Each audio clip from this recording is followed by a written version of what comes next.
Olá, seja bem-vindo ao nosso Encontro a 6, você que nos acompanha sempre, né? Nós falamos diretamente de Porto, em Portugal. Eu não sei de onde você nos assiste, mas quero te dizer que você é muito bem-vindo. É bom saber que você nos acompanha do outro lado, porque todo o conteúdo que nós produzimos aqui é para edificar a sua vida. O nosso Encontro a 6 é um programa que traz um tempo de devocional, ainda que muito sucinto. Nós meditamos um pouco na palavra de Deus para que ao longo deste dia, depois de ter passado, vivido por situações, você seja alimentado pela palavra de Deus, mas também o nosso Encontro a 6 sempre traz para encontrar conosco convidados muito especiais, pessoas que fazem a diferença nos respectivos lugares onde estão. E aqui, além de testemunhos também, você pode ouvir conteúdo que vai edificar a sua vida, coisa relevante, pertinente, não é? O nosso programa, ele passa em direto pelas nossas redes sociais, no nosso canal Lagoinha Porto pelo YouTube. Você também pode nos acompanhar pelo Facebook e pelo Instagram, enquanto Igreja Batista da Lagoinha aqui no Porto. Mas é possível que você esteja também a acompanhar o nosso Encontro a 6 num horário alternativo, ou ainda pela Rede Super de televisão, num horário diferenciado do horário das 6 da tarde, não é? Seja às 6 da tarde ou outro horário, seja programa em direto ao vivo ou reprisado, não é? Que você possa aproveitar o melhor desse encontro.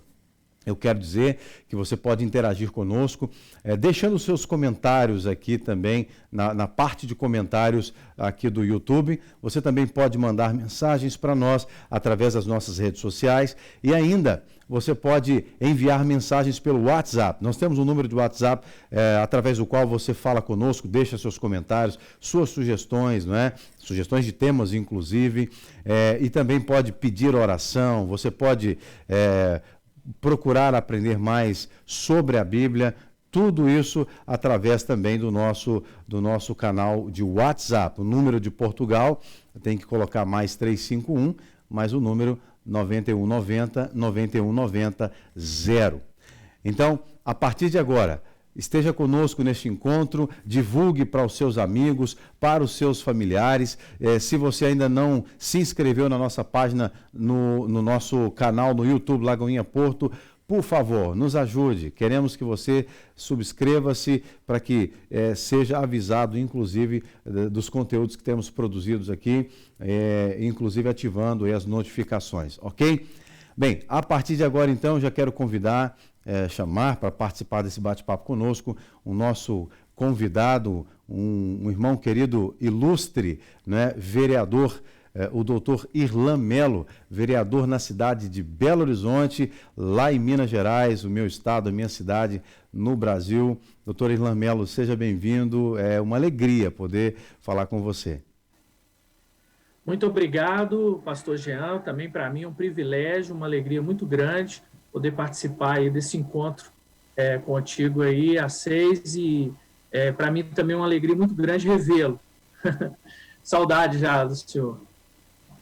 Muito obrigado, doutor Irlan. Bom, nós vamos falar de assuntos variados aqui hoje, não é? Mas eu queria começar dizendo sobre a questão do Covid-19, porque nós acabamos por tocar nesse assunto várias vezes, não é? Mas eu fiquei sabendo que você também foi diagnosticado positivo para o Covid-19 e ontem nós tivemos no nosso programa um caso também de uma família onde o pai da família foi diagnosticado, ele foi para o UTI, mas o restante da família ficou bem, não é? E não teve também as consequências que o pai teve. E você, como que foi essa situação de diagnóstico positivo do Covid-19? Porque eu vejo que você está muito bem, você está com o seu semblante bem saudável. Isso foi mais recente agora? Como é que foi a sua história? Sem maquiagem, viu, pastor? Estou sem maquiagem. Vamos lá, é o seguinte, eu tive contato com um colega vereador aqui de Belo Horizonte em 2 oportunidades e na terceira oportunidade ele informou a todos que havia sido diagnosticado com o Covid-19. Eu não sei em qual das 3 oportunidades é que eu me infectei, mas eu tenho certeza absoluta que foi com ele que eu me infectei. Isso, eu tive essa certeza na terça-feira, dia 17.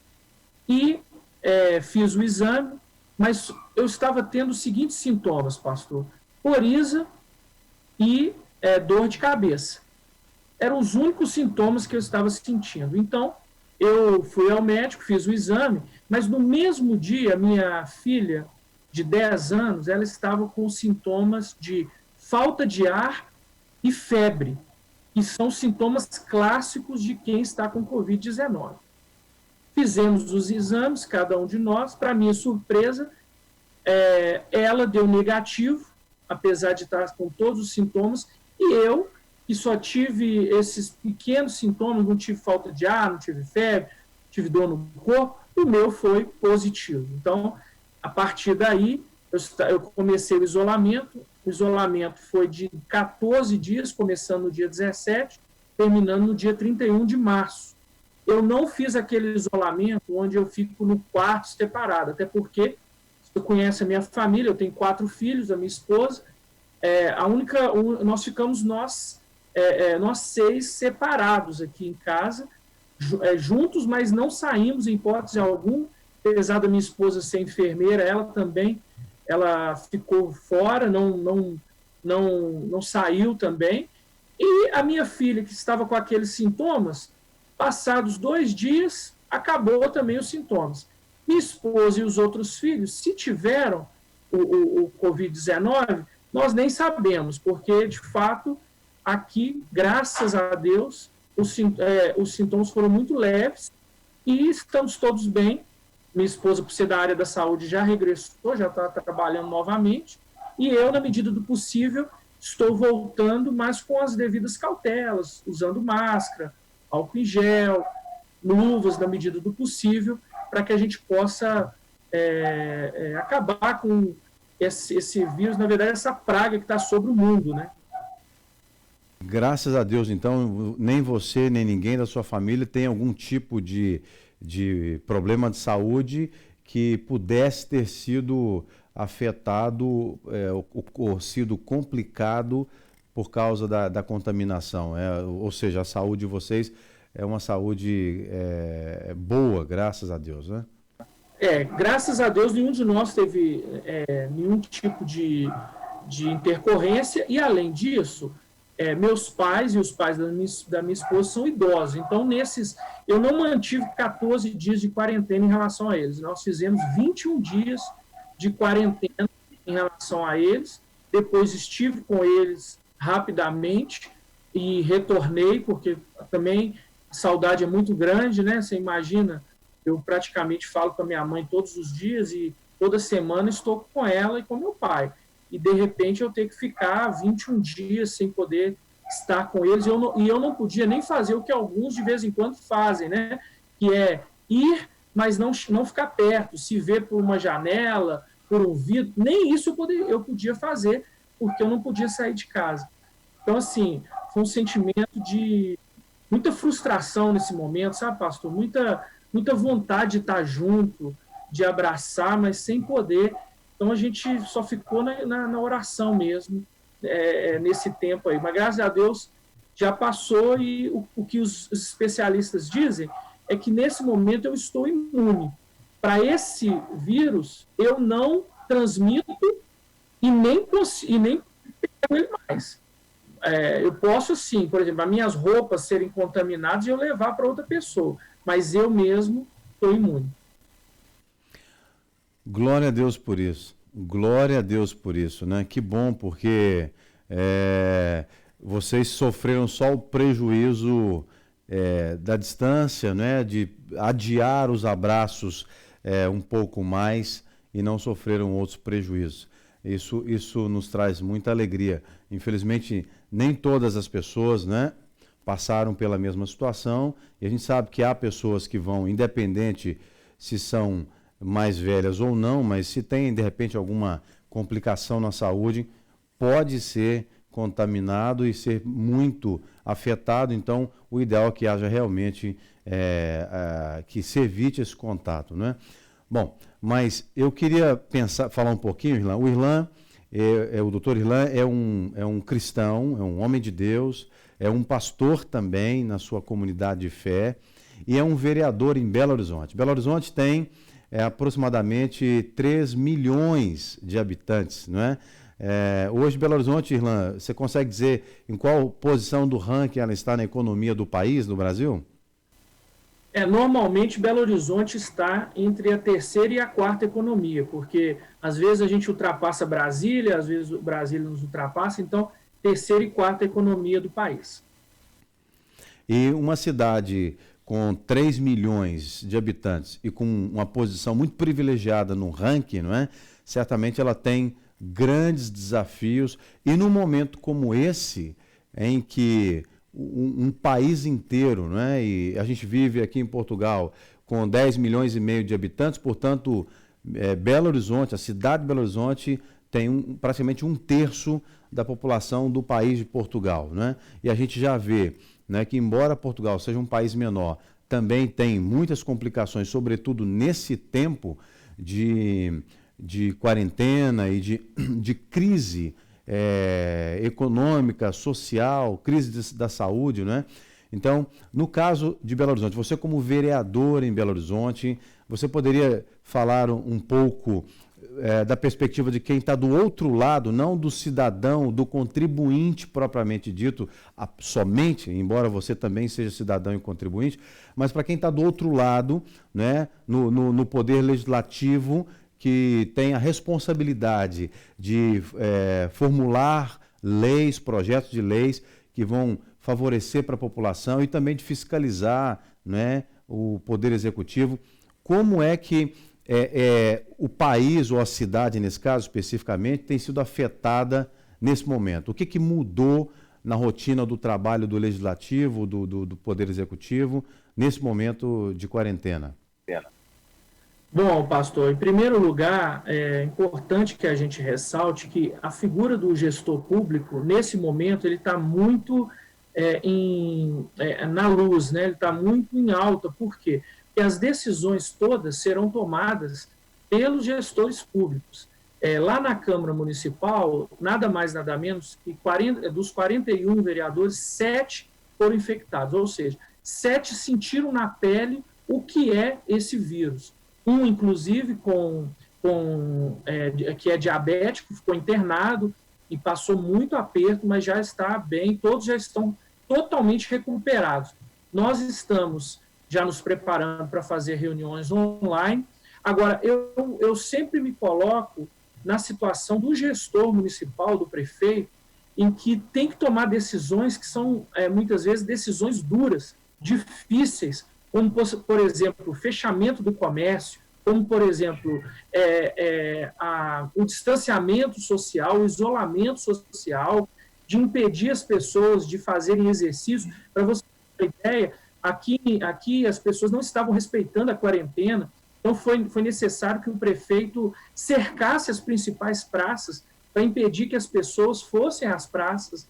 Então, é uma responsabilidade muito grande, são milhões de pessoas que podem ser infectadas, são milhões de pessoas que podem perder sua vida, estão sendo feitos hospitais de campanha, já tem um hospital pronto, praticamente pronto ali na Gameleira, que o senhor muito bem conhece, esperando o pior. Mas nós cremos que temos tomado todas as medidas necessárias para tentar ajudar a população, principalmente a população mais pobre. Por sermos um país de terceiro mundo, e temos uma economia, muitos fazem parte da economia informal, então essas pessoas dependem muito do auxílio do Estado para a sua alimentação, para a sua manutenção. Então, a prefeitura tem trabalhado muito em prol dessas pessoas. E, por outro lado, tentando diminuir também os impactos para o comércio, para o serviço. Então, assim, não só aqui, mas eu creio que aí em Portugal também, é uma equação difícil, mas que nós precisamos vencer juntos. Você falando aí, me veio à memória uma situação que ocorreu há poucos dias aqui no Porto, a diretora-geral da saúde aqui de Portugal, ela tinha dito uma fala em que possivelmente seria necessário, né, haveria essa possibilidade de se fazer um cerco sanitário na cidade do Porto. Um cerco sanitário seria realmente um isolamento da cidade do Porto, considerando que naquele momento em que ela disse isso, ou que foi atribuída a ela esta fala, porque eles estavam a dar ali as coletivas, a comunicação social, como se diz aqui em Portugal, a imprensa, praticamente todos os dias trazendo os relatórios, como aí no Brasil também o ministro da Saúde tem feito. E então, aqui em Portugal, a prefeitura é conhecida como Câmara. Então, o presidente da Câmara, que seria o prefeito aí no Brasil, o presidente da Câmara, aí a gente percebeu que houve muito se tornou muito uma argumentação política, né? Ele até, se não me falha a memória, salvo o erro aqui, ele disse que ele iria considerar a fala dela uma fala como alguém que estava cansada demais por causa do trabalho, não é? Porque ele não gostou da fala dela, inclusive ele deu a entender na entrevista que ele tinha dado, que era o presidente da Câmara aqui, que ele não havia sido consultado, ou seja, tirando toda e qualquer possibilidade de se haver um cerco sanitário na cidade. Então, a gente percebeu que havia ali É isso? Repete, por favor. Seria como se fosse o fechamento de todas as fronteiras da cidade? Exatamente. Ela estava dizendo que seria o fechamento do porto, propriamente dito, um cerco sanitário do porto. E ele, como gestor, claro, certamente entendeu qual eram as implicações e o estrago que isso poderia causar também para a cidade como um todo. O Porto é a segunda maior cidade aqui de Portugal, tem uma economia também importante para o cenário nacional, né? Então, a gente tem visto que aí no Brasil parece que a coisa também tem virado muito ferramenta de batalha política, né? De guerra política, ideológica, etc. e tal. Você como um cristão, né? Um vereador cristão, você é um homem de Deus, quem conhece você sabe que você é uma pessoa íntegra, uma pessoa que tem uma índole exemplar, não é? E, então, como é que você vê esse cenário dessa batalha política? Como é que você se posiciona? Não estou falando de partidarismo, obviamente que não. Você como um cristão, e o cristão ele tem que ter um olhar diferente, não é? Porque a Bíblia nos ensina a ter esse olhar diferente.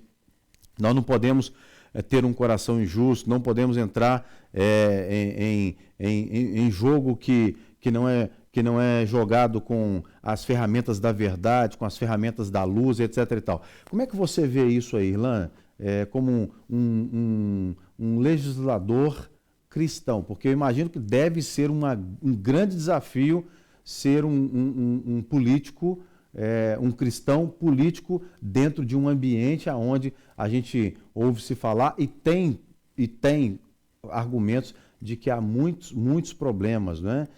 Que a gente sabe que há em qualquer lugar do mundo, mas como é que você como cristão vê isso tudo e se posiciona aí, se movimenta nisso? Nós não podemos negar, pastor Jean, que a palavra de Deus diz que a nossa luta, né, não é contra a carne nem contra o sangue, mas contra principados e potestades. O Brasil, ele viveu sobre o domínio de um principado e de uma potestade durante anos e anos. E essa potestade ela foi destronada pela última eleição que aconteceu. Nós estamos passando por um momento muito difícil na nossa nação, onde esse principado e essa potestade que estavam presentes aqui querem retornar. Então, qualquer oportunidade é uma maneira que se tem para que eles possam tentar retornar. Então, nesse momento onde há uma crise mundial, uma das coisas que eu tenho feito é orado e pedido a Deus uma direção clara, uma direção correta, um caminho a seguir que seja o melhor caminho. Há uma luta entre a questão da saúde e da economia. Entretanto, nós não devemos ficar focados nesse ponto. Nós devemos entender que o momento é um momento difícil para todos, mas que existe uma solução. Nós temos visto a igreja orando como nunca antes. Pelo menos eu vejo aqui no Brasil. Eu não conheço um caso onde um presidente solicitou à nação que jejuasse. Aqui no país. Eu vejo na Bíblia, né? No tempo de Israel. Mas isso aconteceu aqui no nosso país e no dia 5 de abril, todos aqueles que entenderam esse chamado foram orar e jejuar em prol do pronto restabelecimento da nossa nação.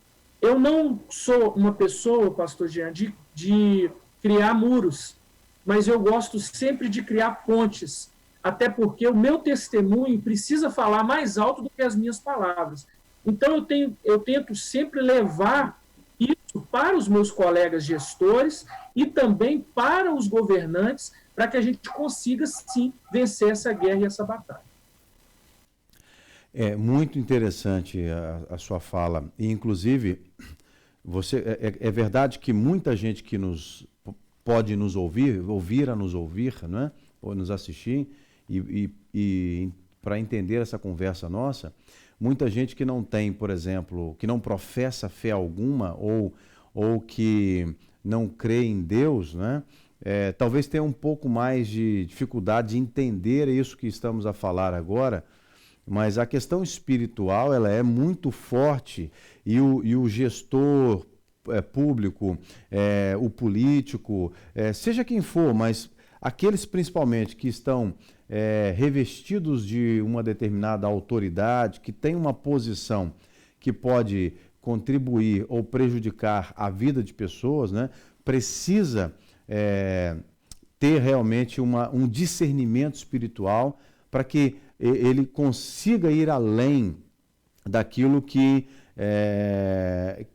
o cargo propriamente dito lhe proporciona, né? Você citou uma questão do jejum aí, nós acompanhamos daqui essa questão do jejum, inclusive vou pedir ao Tarek que prepare aí a primeira arte, o primeiro gráfico que nós vimos há pouco. Nós temos aqui um gráfico, que é um gráfico, inclusive, que o Irlan nos ofereceu, nos mostrou, aonde não acreditamos em coincidência. Já você mostra, Tarek, só um instantinho. Nós não acreditamos em coincidência, não é? A gente acredita realmente no propósito, no poder de Deus, assim como não acreditamos em sorte ou azar, nós acreditamos sim no propósito de Deus. Então eu costumo dizer que eu não acredito em coincidência, eu acredito em Jesuscidência. Nós vamos mostrar daqui a pouquinho um gráfico que mostra algumas mortes de Covid-19, ou a maioria delas já testadas como morte causada por Covid-19, até a data do dia 13 de abril. Então, ou seja, 2 dias atrás, né? E esse gráfico vai mostrar uma queda muito significativa depois exatamente do dia do jejum. Vou pedir ao Tarek que mostre, por favor, para que o pessoal de casa possa ver. Na parte de baixo do gráfico, você tem os dias, as datas, né? E as mortes estão na linha da esquerda, ou seja, todos esses números aí que aparecem, deixa eu abrir aqui para eu narrar com mais facilidade esse gráfico. Então você tem na parte as mortes por dia, os números embaixo são as datas, a última data aí foi 13 de abril, com 6 mortes registradas até as 2 horas da tarde. Mas perceba que o pico está lá em 78 mortes, onde está grifado inclusive em vermelho, 78 mortes no dia 5 de abril, que foi o domingo do jejum. Foi o pico de mortes. Daí começou a baixar, depois foi para 71, 61, até chegar do dia 13 de abril, que foi feito quando foi feito esse gráfico, com 6 mortes às 2 horas da tarde do dia 13 de abril. Então, obviamente, esse número deve ter sido atualizado posteriormente, mas é o gráfico que temos até o dia 13 de abril, 2 dias atrás, não é? Então, a questão espiritual, Irlan, ela é fundamental. Então, você como um político cristão,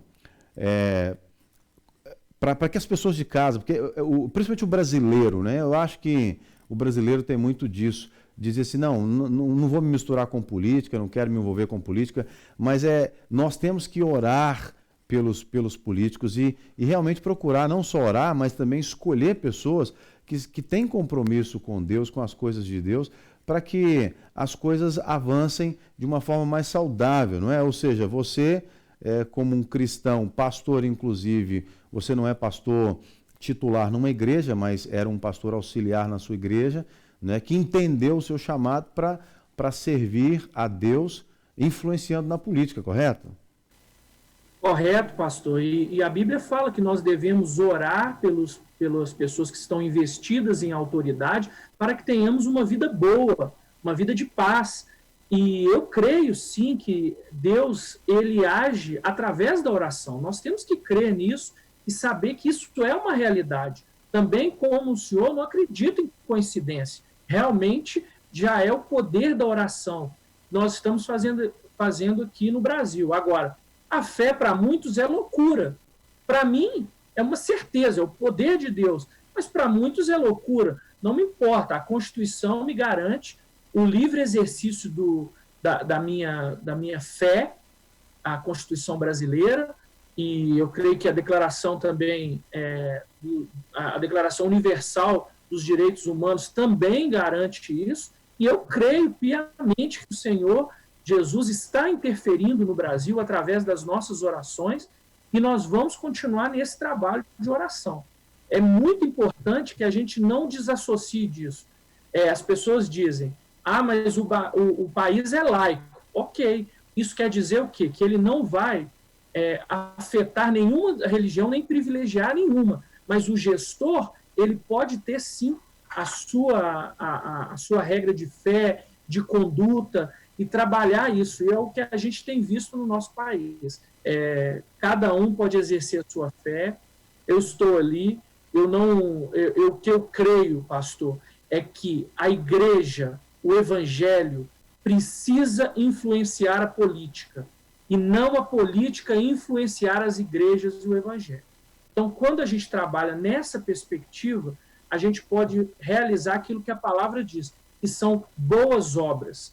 Então, quais são as boas obras? Boas obras é quando você consegue fazer o bem para o seu próximo, que é o que o Senhor Jesus disse. O Senhor Jesus disse que nós devemos amar a Deus sobre todas as coisas e ao próximo como a nós mesmos. E quando você faz algo em prol do seu próximo, quando você trabalha a favor daquilo que ele necessita, pode ter certeza que você está cumprindo o que diz a palavra de Deus. Então, assim, nesse momento de luta, nesse momento de desespero, nesse momento de dificuldade, nós precisamos recorrer àquele que pode todas as coisas, aquele que é o Criador de todas as coisas. E ele vai fazer aquilo que for melhor para cada um de nós, porque a própria Bíblia diz que absolutamente todas as coisas cooperam para o bem daqueles que amam a Deus. E assim como tem acontecido no Brasil, eu creio que também em Portugal vai acontecer também essa mudança, né? Esse gráfico que está sempre subindo, ele vai começar a cair. E nós vamos ter a vitória sobre essa peste que está subindo. Amém. Inclusive, vou pedir o Tarek que prepare o gráfico seguinte, já que o Irlan citou novamente um gráfico, um outro gráfico que nós recebemos do cientista, o professor doutor Marcos Eberlin, que já foi entrevistado por nós aqui, inclusive, se não me falha a memória, a primeira entrevista que nós fizemos no nosso Encontro a Seus, que está disponível, inclusive, na nossa página Lagoinha Porto, no nosso canal Lagoinha Porto no YouTube.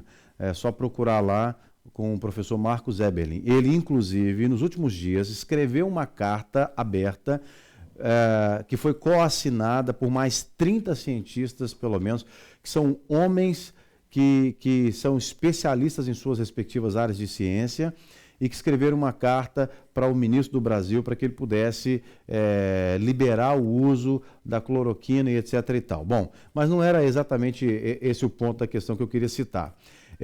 O professor Marcos Eberlin, ele nos enviou um gráfico que foi desenhado no último domingo, no domingo passado. Eu vou pedir que o Tarek mostre esse gráfico. Quando estiver no ar, você me diga, Tarek, por favor. Esse gráfico, onde você vê várias linhas coloridas, né? Não sei se o pessoal de casa consegue ver com a mesma nitidez. Eu tenho aqui o gráfico comigo, e do lado esquerdo você tem uma legenda, onde está escrito atualizado em 12 de abril, 12/4, você tem os países aí, as cores, cada cor de cada país. Então, por exemplo, a Espanha é essa linha meio avermelhada, né, ou lilás, ou coisa assim. A Itália é mais laranja, aí vem a França, a linha azul, Reino Unido, a linha cinzenta, que é logo a que está abaixo da linha da Espanha. Depois você tem a verde, que é a Alemanha, Estados Unidos a preta, e o Brasil é a amarelinha, lá embaixo. Então, a linha de baixo aí, os números são os dias. Então, esse gráfico ele traz informação da média de mortes diárias pelo Covid-19 por 1 milhão de habitantes. Então, são X mortes por 1 milhão de habitantes. Então, do lado direito, você tem a quantidade de mortes aí por 1 milhão de habitantes. Então, o Brasil, quando estava com 27 dias, olha onde está a linha do Brasil, essa linha amarelinha, lá embaixo, retinha, né? Com 27 dias, ele tinha esse desenho aí, o gráfico do Brasil, essas curvinhas. Diferentemente, por exemplo, da Espanha, que está aí a curva muito mais elevada, o Reino Unido também, a própria Itália, né? Os Estados Unidos também, bem considerável essa curva dos Estados Unidos aí, mais adiante, né, no caso. Então, ou seja, o que pode ser que esteja acontecendo, né? Será que não há uma interferência espiritual, por exemplo? Porque, imagina, Portugal hoje tem uma posição muito favorável em relação ao resultado do controle, ou controle, como se diz aqui, dos prejuízos causados pelo Covid-19. Tem uma posição muito favorável em relação a muitos países. O trabalho que as autoridades portuguesas têm feito é um trabalho muito bem feito. A população portuguesa tem correspondido, tem aceitado, obedecido e etc. Né? Agora, a realidade do Brasil é outra, uma realidade muito maior, o país gigantesco, né? O país com proporções continentais. Né? O Brasil ele é praticamente 20 vezes mais, ou mais populoso do que Portugal. Né? Então, aproximadamente, é claro. E nós temos ali o cenário de favelas que Portugal não tem como o Brasil tem, ou seja, eu acredito que há uma intervenção de Deus aí, porque senão a catástrofe teria sido muito maior já, né, as proporções muito maiores. Tivemos o carnaval recentemente aí, já em época de Covid-19, né? Bom, isso é só para dizer que eu creio piamente que Deus está agindo, não que Deus não haja nos outros países, não é isso. Eu estou dizendo que eu creio que nós estamos assim sustentados pela misericórdia de Deus, né? Bom, mas Irlan, eu queria já agradecer a você pela sua participação. Quero dizer que foi muito rica a sua participação, você contribuiu muito. Espero poder tê-lo aqui conosco em outros momentos, falando também de outros assuntos, viu? Eu que agradeço, pastor. Nós estamos aqui mais ou menos 212 milhões de pessoas no país, né? Uma realidade sanitária bem diferente, mas eu creio piamente na mão de Deus para nos guiar, para mostrar a direção certa e nos ajudar também pós-pandemia, né? Porque hoje nós estamos preocupados com a pandemia, mas nós temos um desafio pós-pandemia, que é a recuperação econômica e a recuperação de todas as atividades. Deus te abençoe aí em Portugal, em Porto, a Igreja Batista da Lagoinha, uma bênção, o Senhor, uma bênção à sua família, e que essa praga não chegue sobre a sua casa, sobre a sua igreja, sobre a sua família, que em breve a gente possa estar conversando de novo sobre outros assuntos, sobre assuntos alegres, sobre situações que nos fazem ficar felizes. Mas, nesse momento, nós não estamos negando a ciência, mas estamos acreditando que Deus tem colocado a mão sobre as nossas vidas, sim. Muito obrigado, viu, pastor? Que Deus te abençoe. Amém. Um grande abraço para a Giza e para as crianças aí, e até a próxima, se Deus quiser. Bem, eu quero partilhar com você ainda, nesses poucos minutos que me restam aqui, um texto da Bíblia, de Provérbios, capítulo 29. É um texto muito interessante, Provérbios, capítulo 29. O versículo 2 diz assim: quando se multiplicam os justos, o povo se alegra. Quando, porém, domina o perverso, o povo suspira. Há uma outra tradução que diz que quando o justo governa, o povo se alegra. Mas quando o ímpio domina, ou o perverso domina, o povo geme. Eu preparei esse texto aqui para esse momento, né, de devocional, exatamente depois de falar com o Irlan, que é um homem de Deus e é um representante do povo, é uma autoridade política, não é? É para mostrar exatamente que nós, como igreja, temos que orar pelos governantes. Como o próprio Irlan citou, a Bíblia diz isso, que nós temos que orar pelos governantes para que tenhamos paz, para que tenhamos uma vida sossegada, não é? Porque toda autoridade, ela é constituída por Deus. É Deus quem constitui, quem dá autoridade para as pessoas, né? Então nós temos que orar pelos nossos governantes, pelas autoridades civis, pelas autoridades militares, não é? Nós temos que orar por todo homem e mulher que exerce alguma posição de autoridade, que governa, que serve a população. Porque vale ressaltar aqui que quando alguém está em posição de poder, essa pessoa ela é constantemente tentada a manipular, tentada a enganar, tentada a mentir, porque a tentação existe, não é, em todo lugar. Mas quando alguém tem autoridade nas mãos, tem poder nas mãos, não é? Se a pessoa não tem um coração justo, se a pessoa não é guiada por Deus, não só ela vai sofrer com aquilo que fizer, mas o povo também vai sofrer, não é? E nós, como igreja, temos que orar mais do que nunca, orar pelas nossas autoridades, pelos nossos governantes, pelos nossos respectivos países, seja você de onde for, não é? Cidadão de qual país seja, mas nós temos que clamar a Deus para que o povo seja governado por governos justos. Então, eu quero orar agora com você, quero orar pelas nossas autoridades, mas também quero deixar aqui em aberto novamente o nosso contato. Se você deseja oração, se você quer aprender mais sobre a Bíblia, também entre em contato conosco. Eu quero te encorajar a a divulgar esse programa, não é? A levar para outras pessoas também, para que outras pessoas sejam conscientizadas, não é? De tudo aquilo que a Bíblia diz e que temos tratado aqui no nosso encontro às 6.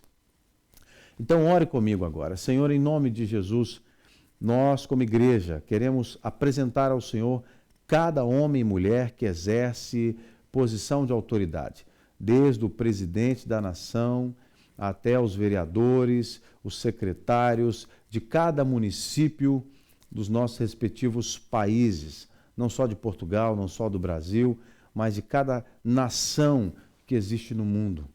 Pai, em nome de Jesus, intervenha com graça, com sabedoria, com discernimento, dê condições desses homens e mulheres serem governantes da justiça, governantes da verdade, mas que sejam governados pela justiça e governados também pela verdade do Senhor. Pois só o Senhor é Deus, só o Senhor sabe o que é melhor para as pessoas. Por isso nós abençoamos cada homem e mulher que exerce posição de autoridade, cada governante, e te pedimos, ó Deus, sê com cada um deles, com suas famílias, protege-os, livra-os e não deixe que eles caiam em tentação, mas que possam cumprir a tua boa, perfeita e agradável vontade, em nome de Jesus Cristo. Amém e amém. Mais uma vez, obrigado pela sua companhia até aqui. Espero vê-lo e vê-la no próximo encontro, se Deus quiser. Até lá.